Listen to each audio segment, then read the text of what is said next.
This is Chattanooga Civics. I'm Nathan Byrd. In the run-up to the 2021 mayoral election, then candidate Tim Kelly released a plan for his first 100 days in office. These 100-day plans are a staple of presidential elections, but they're rarely seen at the mayoral level. July 28th marked the 100th day of the Kelly administration, and to mark the occasion, the administration released an online tracking dashboard to show what progress has been made on the 100-day plan.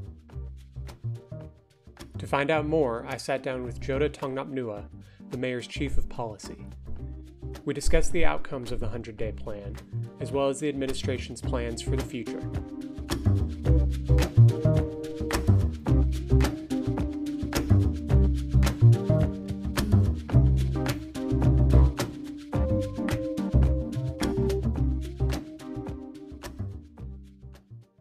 My name is Joda Tongnapnua. I'm Mayor Kelly's Chief Policy Officer.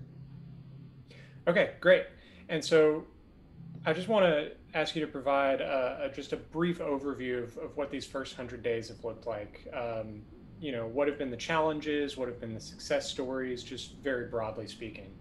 Yeah, absolutely. It's been a crazy 100 days. It feels like it has gone by really fast. Yeah. We came in with just a 6-day transition. There were 4 working days.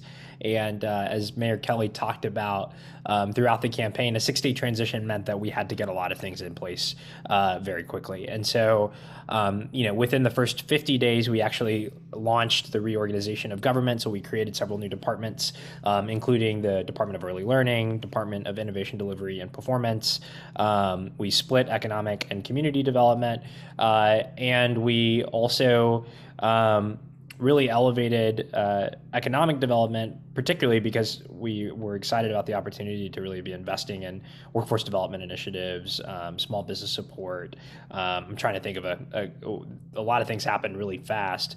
But once we kind of came in and did that restructure to make sure that Mayor Kelly's government actually reflected his priorities, and so the structure allowed us to not only capture efficiencies and get things done more effectively for the residents of Chattanooga, but also so that we had real vehicles to advance major bodies of work that we know are going to be really important for our city, like early learning. And so within that first 50 days, that kind of set us up to begin kind of the longer term work that will be guiding this administration over the next couple of years. And part of that work was the 100 days plan. And there were nearly 70 items on that list. And we were able to tick through about 80%, a little over 80% of them, which is a B in our minds. We were working fast and furious to try and get a lot of these items done. We ran into some barriers with some, and then some we just knew were going to be budget dependent and we're going to take a little bit more time. And then a few items, our understanding of the issue evolved once we got into government. But overall, we knew that if we had hit 100% on some of these items, that probably meant that we weren't aiming high enough. And the mayor is not a famously patient person, and so he definitely pushed us to get as much done as we could, but recognizing that this work is just a start. The 100-day plan was always meant to be a starting place for the administration. Simultaneously to all of that, there have been a couple of things that popped up throughout the 100 days that took our attention, maybe not away from, but it certainly dominated the way that we what we were dealing with that week or that day.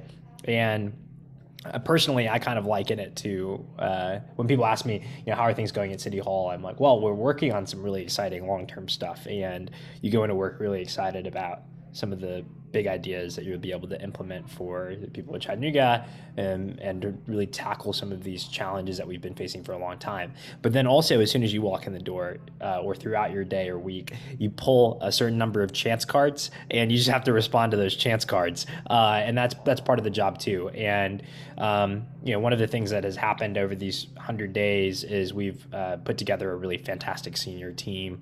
Brent Goldberg, our chief of staff, Julia Bursch, our deputy chief of staff, staff, as well as several others. Jermaine Freeman, who is the mayor's senior advisor for economic opportunity, Mara Sullivan, who's really leading our recovery and resilience efforts, as well as Emily O'Donnell, the city attorney. A standout staffer that we are just really excited to have on our team. She brings so much experience, is Dr. Mary Lambert, who is our director of the Office of Community Health, which is a brand new office. And so important that we have that office, particularly in the midst of this pandemic, where we're unfortunately seeing another spike in cases as the Delta variant takes hold. But she brings, she kind of is on the west side of the building. Her office is over there. She's like, yeah, this is the second time I've worked in a west wing of a government office, and it was a very casual drop there. But she really is bringing a tremendous amount of public health knowledge and experience to the table. And with that fantastic team, we've been able to really take on those chance cards effectively, while also making sure we're making progress on the long-term items. So overall, it's been busy. We are excited, and we are not letting off the gas anytime soon.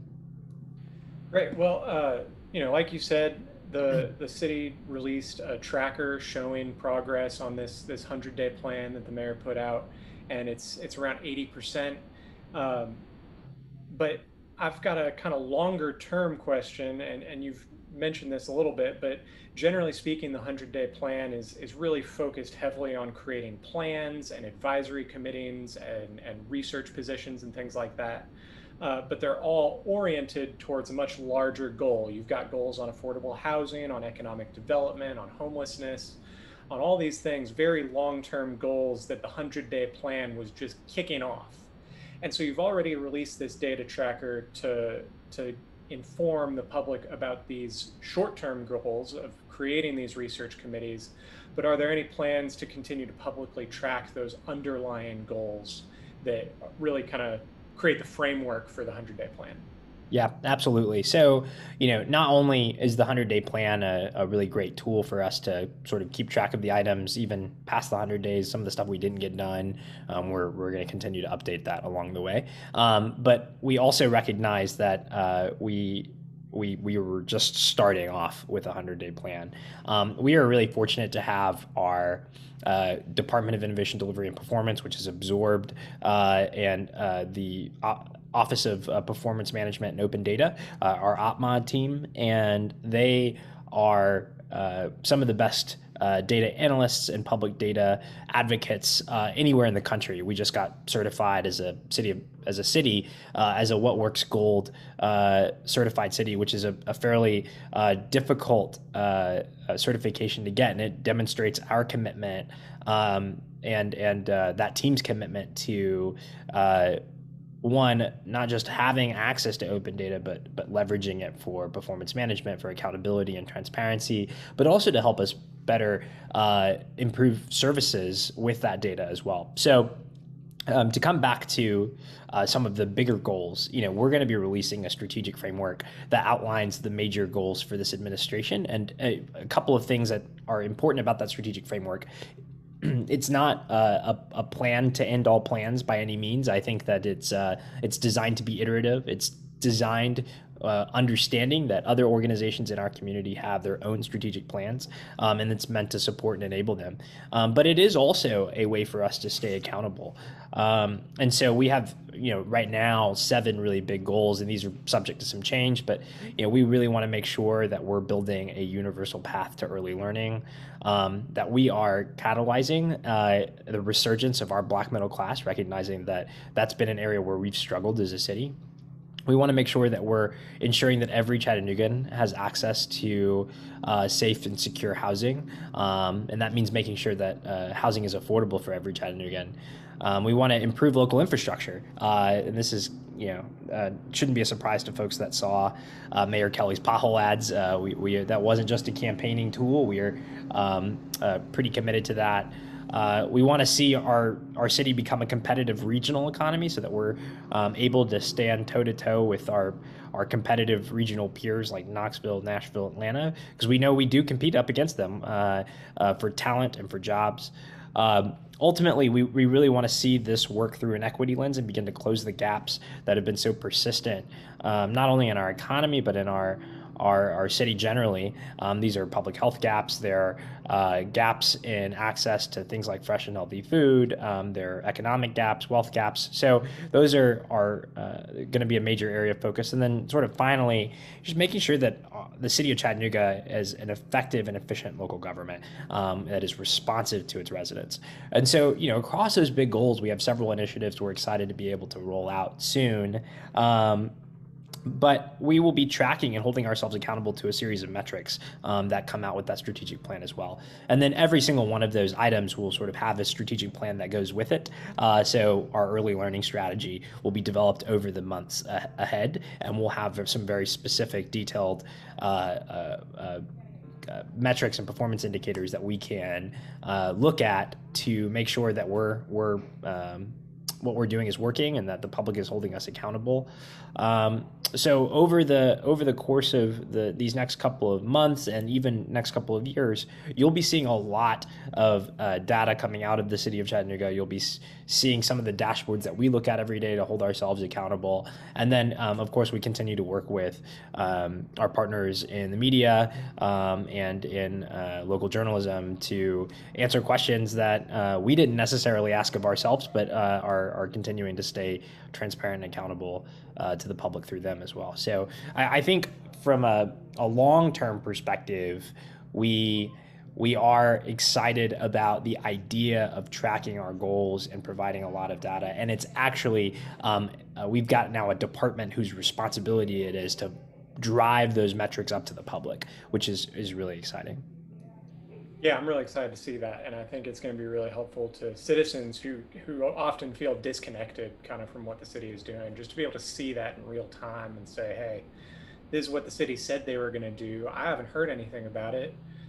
Now you can go on this little tracker and say, hey, they're actually still working on it. They haven't gotten to the finish line yet, but they're still moving forward. So that'll be really good. I'm excited to see that.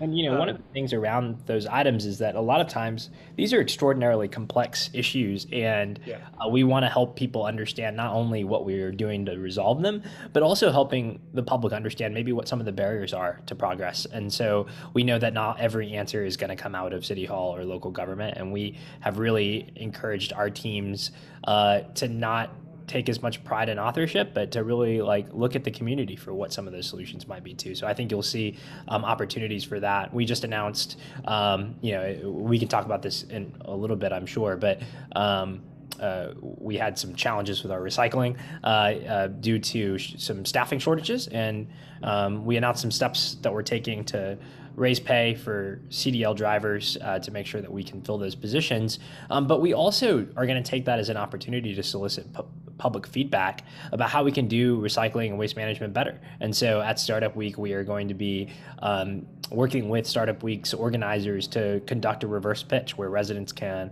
offer their suggestions and feedback about how we can be doing a better job of some really essential city services. And you'll see that spirit kind of continue to weave its way into the Kelly administration's approach to making sure that services are as good as they can be and our city is the best version of itself. Great, and that's actually a really great lead into my next question. A lot of the goals that were listed in the 100-day plan are really dependent on the 2022 fiscal year budget, and that includes solving some issues related to retention of police officers and firefighters and, of course, public works guys who are out collecting recycling. We're currently operating under a temporary continuance of the 2021 budget. When can we expect the full 2022 budget to be released for public viewing? So actually, by the time this gets posted and is live, actually, I imagine that we'll either be right around the corner from or it will already be public. So we're announcing our budget and releasing it to the public as well as to City Council on August 10th. So that's this coming Tuesday. And you'll be able to see that on Chattanooga.gov. We are really excited about our budget because you're right. A lot of these 100 plan items were dependent on us passing a budget. And for this administration and for the mayor, he has really made sure that we optimized the time that we had to build a budget that reflects our priorities, which is why we didn't just pass a budget when we walked in the door, but we took our time to really go line by line on each of the spending items and say, hey, is this really reflecting our priorities? If not, what can we do to make it match what we're trying to do better? Where can we cut some spending that might have been unnecessary or wasteful? A great example of that is we went through each department and tallied up software licenses like for Microsoft Office and things, and found many people using Office that or weren't using Office but still have the license on their computer, despite the fact that we switched over to Google Docs a long time ago. And so we were able to save over $100,000 just by cutting licenses. And that's, that kind of stuff adds up, right? You do that enough, and you look at services with a critical eye, you're able to fund some real programs that can make a difference in people's lives. So that's really exciting. You'll see some pretty significant investments into compensation, which I think is going to be a really important step forward for our city, to have a compensation plan that pays people fairly, but also allows us to compete for public servants that are excellent at what they do and can provide a really top tier level of service for the public.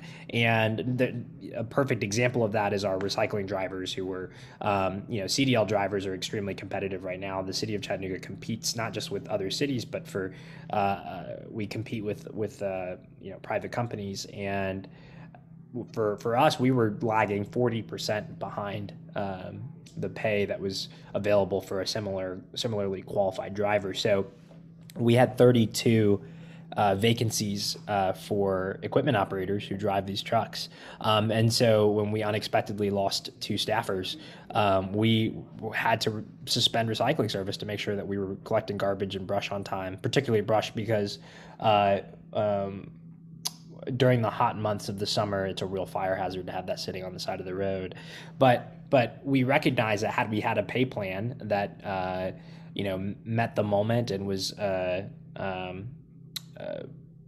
essentially built for the 21st century and kept pace with the private market, we would be able to, we wouldn't have been in that situation. And so now in our new budget, you'll see not just CDL drivers, but police officers, firefighters, first responders, as well as public works crews, the people who maintain our roads, that in a lot of cases are on the front lines of making the city the kind of place it should be. They'll see compensation increases that allows the city of Chattanooga to continue to provide really essential services.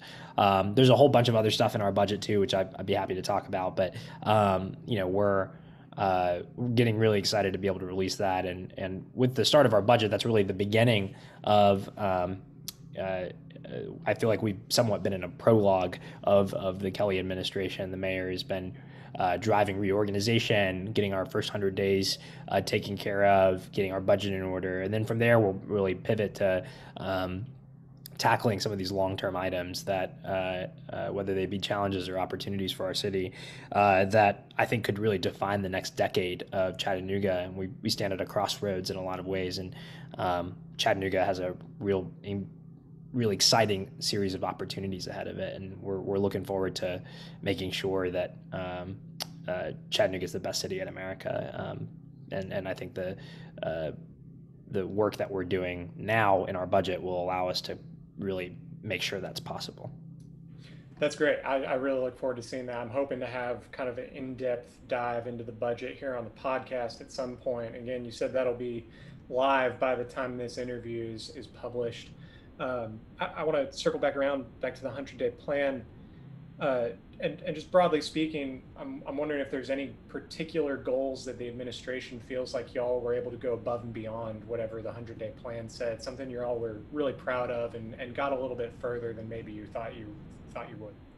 Whenever we said that we were going to name a policy director for community health, we weren't really sure what we were going to get at the time. And the mayor was able to land Dr. Mary Lambert as our director of the Office of Community Health. And I can't overemphasize the value she adds to our city with her experience. She worked at NIH, HHS, worked in the White House. She served in and out of uniform for a few decades on the front lines of public health in our country, and for her to come back home and also serve in local government, it's frankly a tremendous honor to be able to work with her. And beyond her individually, our Office of Community Health is going to play a really extraordinarily important role in not just physical health, but the way we think about public health and community health is about making sure that our community is in a position where it has everything it needs to thrive and succeed. And so in a lot of ways, we've really begun to think about the gun violence epidemic through the lens of community health. And, how can we respond differently? Because it is like an epidemic. One shooting can spark or spur 20 others in some cases. And so what we can do to limit that and to provide people other opportunities, to provide them to interdict before violence happens is really, really important. Of course, enforcement's also important. If you decide to pick up a gun and shoot somebody, we're going to bring every amount of resource we have on the law enforcement side to make sure that you can't harm anybody else. But at the same time, we recognize that the root causes of violent crime go far beyond the capacity of law enforcement to solve on their own. And I think you'd hear the same thing from police officers too. So that's one goal I'd say that we're particularly proud of, laying the groundwork for some really important steps in the right direction around public health, particularly in the middle of this pandemic. We were able to land a $3.4 million federal grant through the Office of Minority Health in the Federal Department of Health and Human Services. We actually applied for that grant. We submitted our application the day after Mayor Kelly was sworn in, and he had the authority to actually submit the grant. But we wrote this grant before we even knew we'd win, before Election Day. And I think it was just a sign that we were really preparing to govern in a robust way. And so we were able to walk in with a grant application ready to go. And now Dr. Lambert has the resources to go and make sure that we're providing community health navigators and some basic health services in our community centers once they're back open.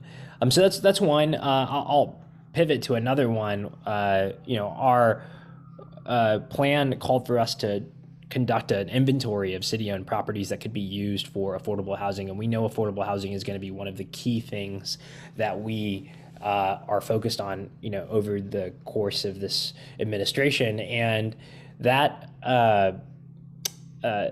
inventory we were able to put together pretty quickly, and we were able to find a number of different properties that we can begin to make the center point of our strategy to incentivize the creation of affordable housing. We're still working through what that looks like. We know we're going to use land banking authorities or organizations, and then we can create a set of criteria for that land to be used, whether it be by a developer or by an organization, if they're willing to go and create housing that is affordable at a specific level, and we mean affordable to the people that really need it, and we have some very specific metrics for that. But as we begin to build out those guidelines, we have extra tools in our toolbox to spur the creation of affordable housing.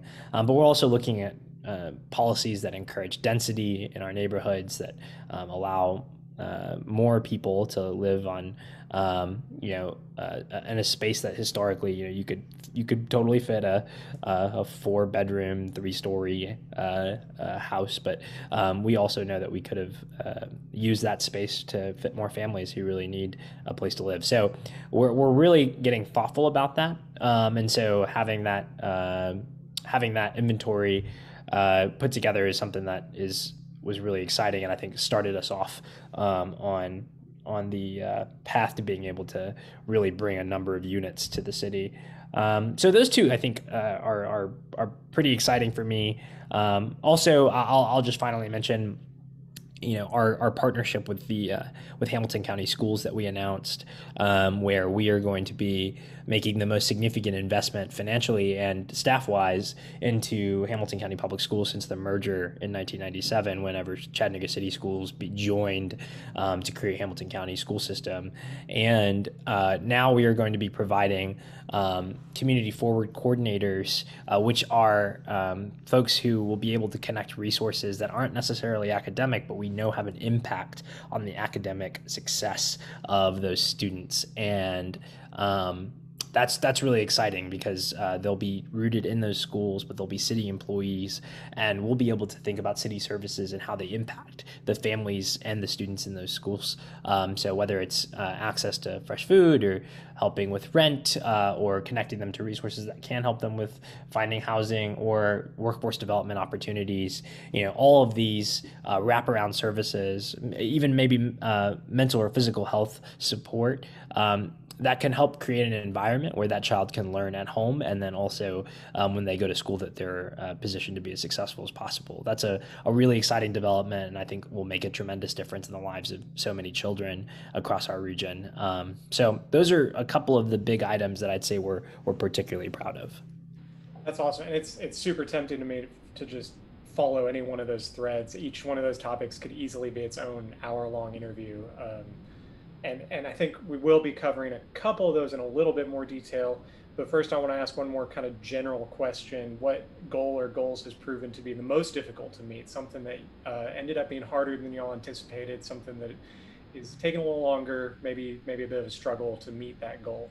Yeah. Similarly, when I mentioned the Land Bank Authority, one of the challenges I think we saw was that we were hoping to be able to get that back up and running in 100 days, but we realized that the nonprofit status of the Land Bank Authority had actually lapsed, and it would take a little bit of time because there's a backlog at the IRS for processing that paperwork. So that's sort of out of our hands now. And so it's going to take more time than we anticipated. Another one was really getting to fare-free CARTA quicker than we, I think, are going to be realizing now that we're going to be able to. Some of that is just a challenge of federal law, right? Making sure that we're able to reduce or eliminate fares in a way that is equitable and that doesn't flip a switch in Title VI about because there is a lot of federal law as soon as you start tinkering with fares, and they want to make sure that it's applied fairly, which is a good federal law, but it sort of has the unintended consequence of making it difficult to subsidize rates or routes rather on specific routes. They really want to make sure that you're not disproportionately impacting people who really need that service, or that there wouldn't be an unexpected impact on a certain group of people or a certain demographic. And then too, there's sort of practical implementation questions around that I think we're still sorting through. Another one is the question the goal to revise city codes to be more efficient and simpler to understand. And we realize that's going to actually take probably the better part of this administration. The city code is dense, and it takes time to get feedback on all of those and make sure that we're not creating unintended consequences whenever we go and simplify things. So I think there were a couple of items for some reasons we had unexpected barriers or obstacles. Some things are sort of out of our hands because we're not the direct decision-making authority. And then third, some things just took longer than we anticipated. And so I'd say those are a couple that are on my mind as ones that were difficult to grapple with, but we're not letting up. Great. So I want to dive in, and we'll get a chance. Actually, some of the things you just brought up, I'm planning on asking a little bit more detailed question about. But I just kind of want to run through the plan. Most of these, I'm hoping, will kind of be rapid fire, but there's probably a handful that'll be a little bit more of a discussion. Just diving into each section of the mayor's 100-day plan. And I want to start with affordable housing, which we were just talking about, kind of one of the things that you think is going really well in terms of getting that plan up and running. It seems like a lot of effort in the 100-day plan was going towards utilizing tax delinquent properties and creating a plan to use those as a resource stream for affordable housing. Another plan was to increase housing voucher acceptance through the city through various incentives to landlords and things like that. I don't want to get too into the weeds on this right now, but I do want to know, in terms of those broader goals, when can the city, when can citizens expect to see a more detailed plan of what that long-term vision is going to be like, and how can we track those goals in the long run? So that's a great question. We are going to be presenting to City Council our long-term affordable housing strategy sometime in October. So it'll be coming up pretty quickly. And then I anticipate we'll actually have an affordable housing dashboard that we'll be able to publish sometime either the end of this year or the beginning of next. That kind of helps residents follow along and keep track of our progress. I will say that creating housing units is extremely difficult, particularly in this economy. I think that anybody who's in the construction industry knows that materials costs have gone up, land scarcity is a real thing, and then I think everybody is starting to look at their property tax assessments and seeing the value of their homes go up. I mean, and that's just partially a function of inflation, partially a function of some of these higher commodity prices. But the reality is that we know that it's complicated to build anything, and it becomes even more complicated whenever you're trying to build something at an affordable level. And so, I'm keenly aware of the ambitiousness of our affordable housing strategy, and we are staying clear-eyed about what the challenges are in terms of what's going to be the factors that slow us down, and so we're committed to working through those, and in some cases, we're going to launch whole new policies that help us, work through those barriers. But then also, we're going to be looking to the public to help us think through, what are does this strategy make sense?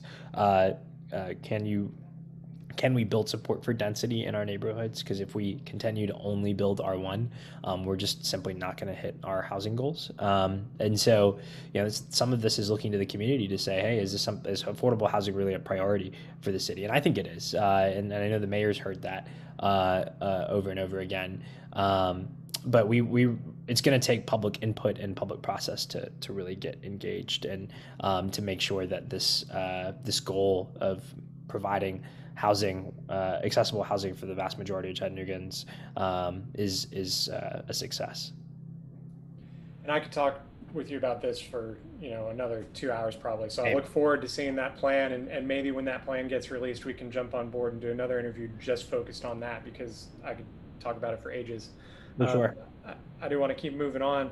One of the goals was to develop a strategic plan to convert 100 city-owned properties to affordable housing by December 31st, 2021. And I just want to kind of clarify, was the goal to actually have those houses in place by December 31st, or to actually just have the plan to convert? Yeah, I think it was to have the plan. I don't even know if we figured out all of the money, which is the hard part. Yeah, I was going to say that's pretty aggressive. Yeah, by the 31st. So, our goal was to have a plan to convert those city-owned properties, and we're going back and forth on the number of 100. We identified a number, and we published actually the inventory so the public can go take a look. We've identified a number of parcels. I don't know if it quite got to 100 that we own, but that's part of the reason we bring in tax seized properties as well, and looking to bring those back online, and bring them back into a productive use for the local economy.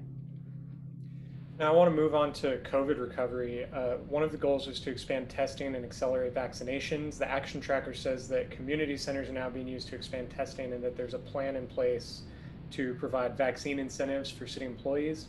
Have these new initiatives led to any noticeable change in vaccination rates, or kind of any measurable success in terms of spread of COVID-19? I know it's kind of difficult because there's a new variant and all these other different variables that are going into this, but just how is that actually having an impact on the city? Yeah, I think I saw somewhere the other day, like the last 2 days or so, that the 14-day average for vaccinations had ticked up about 85% from the previous 14 days. And so we are seeing some movement. It's not enough. And to be very honest, I don't think Mayor Kelly or this administration are pleased with where we're at in terms of vaccination rates. So I don't know of any other way to put it other than, if we don't see the needle move on vaccination rates in Chattanooga, people are going to lose their lives, and it's a very serious thing. And we are doing all the things that we can to encourage people to get out there to go get a vaccine. We have started vaccinations at our community centers.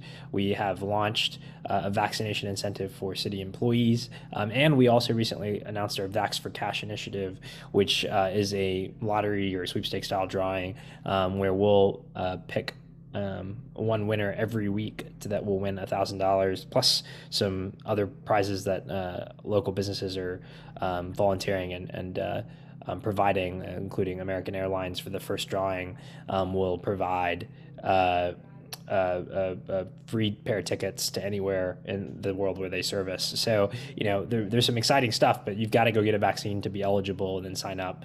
So those are some areas where we're really looking to get our vaccination rate up. But this is something we talk about literally every day. We start the morning off and look at those vaccination rates, and we're not happy with where we're at, but we are confident we can make some progress.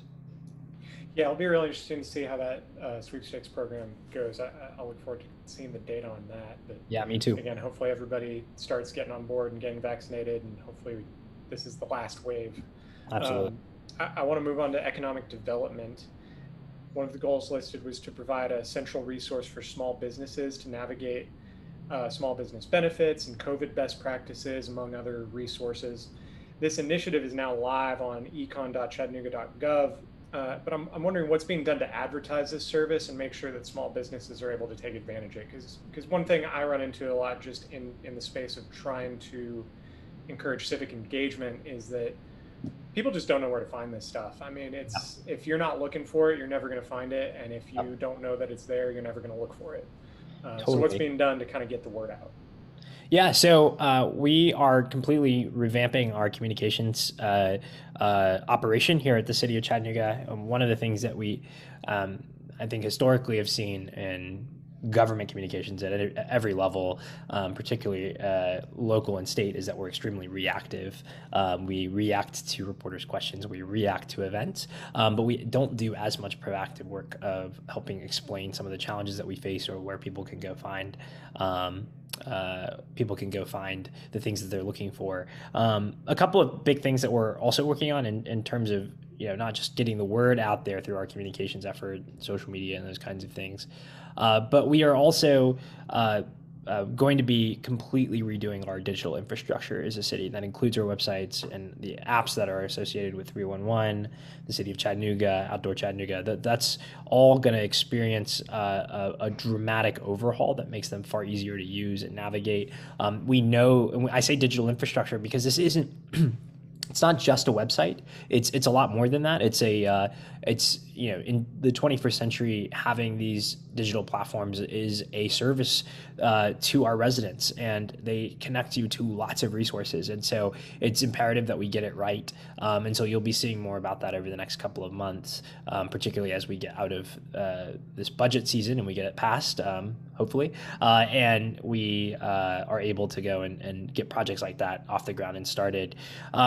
And then, finally, we don't want it to just be a digital resource. So we are actively working on having a one-stop shop that is a physical location in the city that people can go to and get technical assistance and access to capital for their businesses. And we're really committed to opening up lanes of entrepreneurship to every Chattanoogan from every walk of life that wants to pursue it.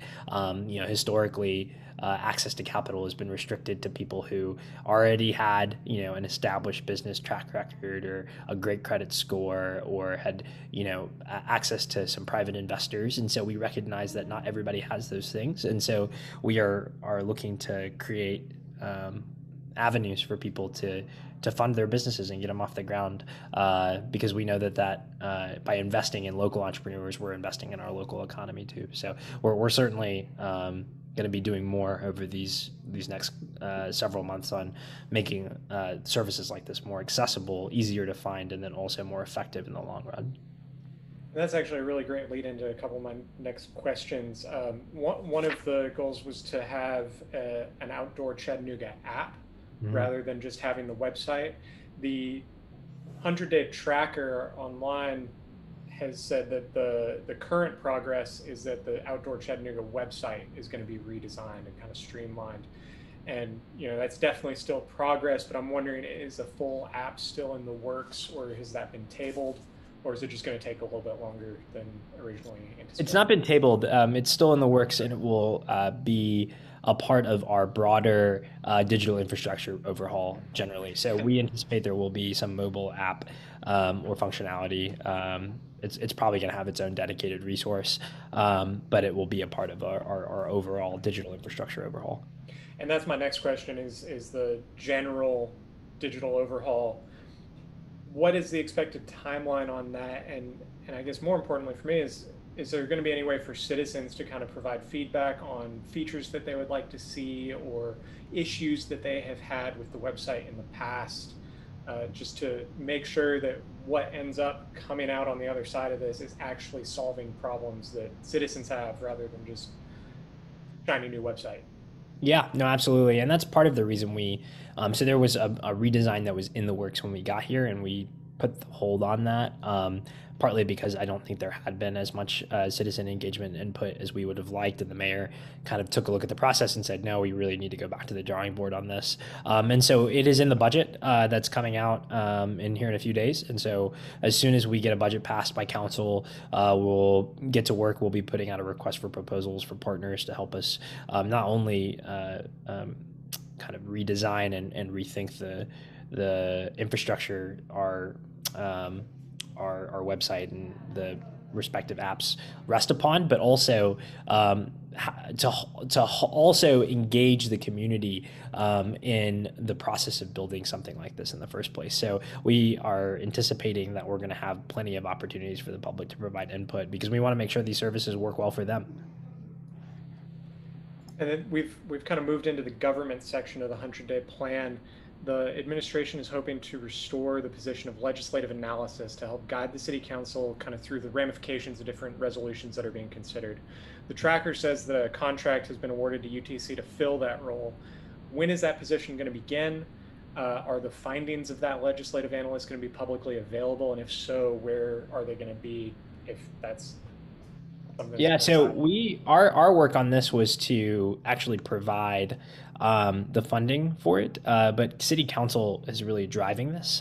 So that legislative analyst for them is to really help them think through what is the best way to create legislation. And so I know that a public policy professor at UTC is going to be supporting that work and will sort of serve as that legislative analyst. And that analyst I'm not sure when they're starting. I think that's somewhat up to council, but similarly, whatever analysis they provide will be a public record, but then also too, I imagine that, and this is again up to city council, is that this is their sort of position. They will be able to publish it on the city council section of the website, and so I think you'll be hearing more about that as council continues to move through their strategic plan, and individual council members utilize that legislative analyst to look for legislative solutions to some of our challenges here in the city. Great. Moving on, the administration would like to shift from the current budgeting for outcomes process to the new budgeting for impact process. And you guys are kind of in the works of figuring out what that change in process is going to look like. Is that a framework that's going to be in place for the 2023 budget input process, or is that something that's going to be further out? Where does that stand? No, I'd say we've really we have begun to budget for impact already, but the public engagement component of the budgeting process will really earnestly kick off in the next budget cycle.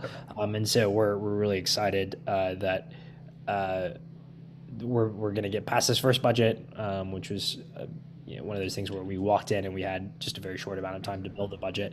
But then the next one, we will have, in the months leading up to us preparing the budget, ample opportunities for the public to hopefully in person, but if not digitally, provide their feedback and input. But then also to bring solutions and ideas to the table that can help our individual departments really hone in and improve the services they provide, or the policies that they're helping develop, or the programs that they're launching. So I would say in the next several months, you'll start to see some of that budgeting for impact work come out.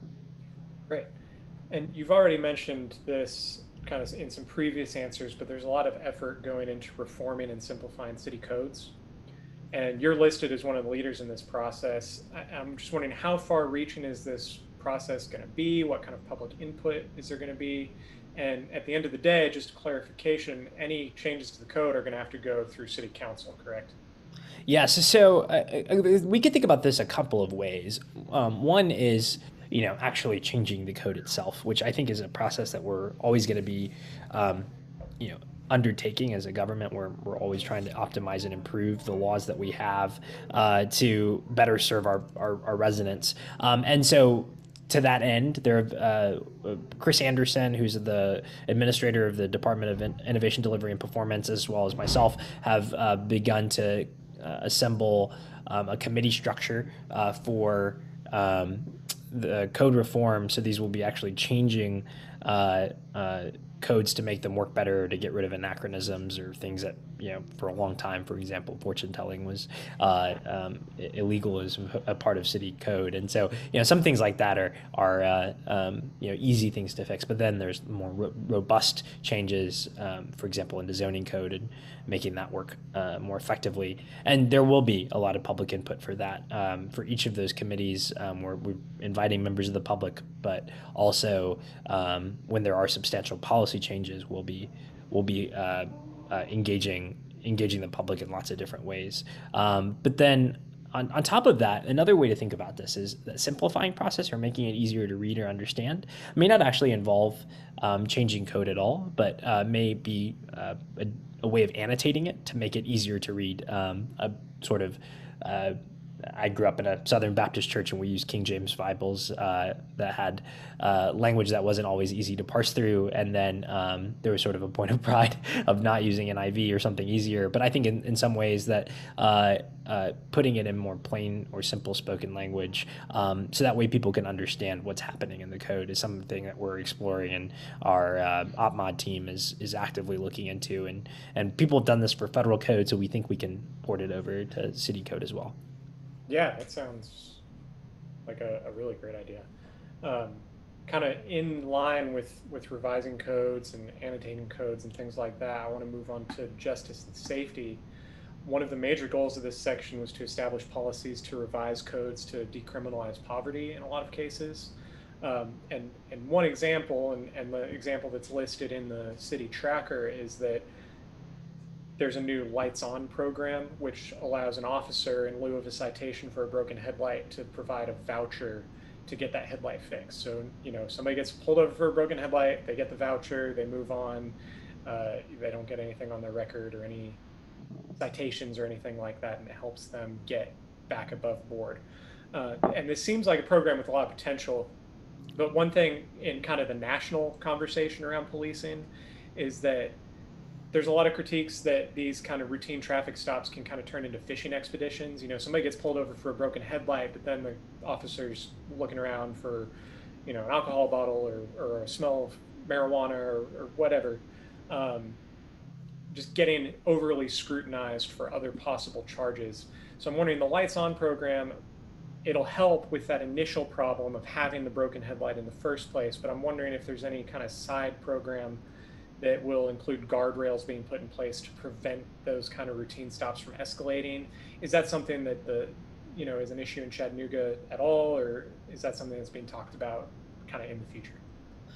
I think we are currently in the midst of a really important conversation nationally about law enforcement and policing. And so, of course, Chattanooga is going to be a part of that discussion and has been already.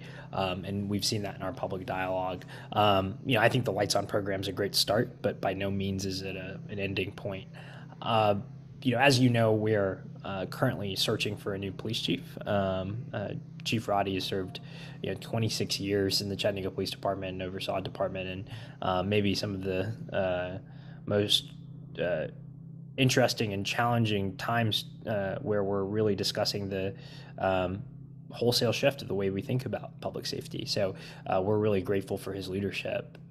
And also, as we search for this new leader, we're asking ourselves some of these big questions, right? Which is, what should the emphasis of the police department be? How do we really lean into community policing? Does public safety only mean a police response, or does it mean something else? And so I think that we are going to have a lot of opportunities for robust public engagement in the search for our new police chief. It'll take a little bit more time than I think people anticipate. I don't anticipate having a new police chief until probably February. These searches can take a little while. But it's also a decision that we don't want to get wrong. It's a critical hire, and I know the mayor's put a lot of thought and really highlighted for us how important this is. So I think that those are going to be conversations we have with candidates for the new chief. But we also are exploring with council, what does it look like to de-emphasize within the boundaries of our legal jurisdiction at the city certain kinds of charges that we know are not public safety issues, and really emphasize enforcement around things that do get people hurt. Gun violence comes to mind, but also things that really do cause a lot of pain and damage, like property crimes. We hear a lot about how people are getting their stuff stolen or their cars broken into, and it's not those are things that are challenging to clear cases on to solve those crimes. But how do we make sure there's an extra emphasis on that? But then finally, how do we make sure that whenever people make mistakes, if they are willing to put in the time and work to come back from it, that we have opportunities for them. So when they get out after having paid their debt to society, that they aren't going into a system that puts them right back where they started. So by no means is this an easy conversation, and you and I could have a conversation for a couple of hours about the future of criminal justice in Chattanooga, but we are serious about taking a different approach, and you'll see a lot more of that, particularly out of our Office of Community Health in the coming weeks and months ahead. Great. I look forward to seeing that, and that's a good timeline for everybody to have in their minds, that search might take a little bit longer than people anticipated, like you said. Yeah, absolutely. I've got one last kind of topic from the 100-day plan that I want to cover, and that's neighborhoods. In order to revitalize our community centers, the administration is creating community advisory boards. How can citizens find more about those boards, and how can they get involved? Is that something that's up and running right now, or is that something that's still a few weeks out? Yeah, we're in the process of launching those. So you'll see more information about that on our social media and on our website. But the general idea is that for a long time, previously our youth and family development centers, but now our community centers had a overall board that governed all of the centers and the department. And there was kind of an effort to standardize the services that were provided in those locations. But we recognize that every neighborhood is different, and that the needs of Avondale are going to be different than the needs of South Chattanooga. And they'll be different than the needs of Brainerd. And so having a group of residents that can help guide programming and services, particularly as we bring more human services into community centers. So that way, City Hall isn't just a building or a collection of buildings on East 11th Street downtown, but City Hall is a network of relationships and services that you can walk into in your neighborhood. We really want resident feedback and input in that process. And so we will have a place where people can apply on our website, and we'll have more information on that as we kind of begin launching those individual community center programming. So stay tuned for sure. Great.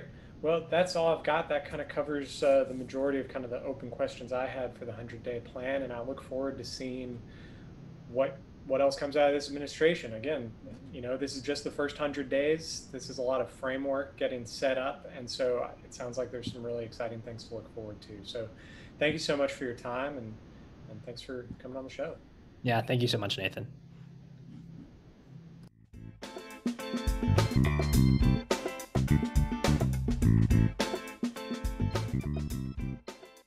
I hope you've enjoyed this episode of Chattanooga Civics. Our music was written and recorded by Kevin MacLeod. If you have any questions or feedback, please send me an email at chattanoogacivics@gmail.com. You can follow me on Facebook, Twitter, and Instagram at ChatCivics, or visit the website chattanoogacivics.com. Thanks for listening.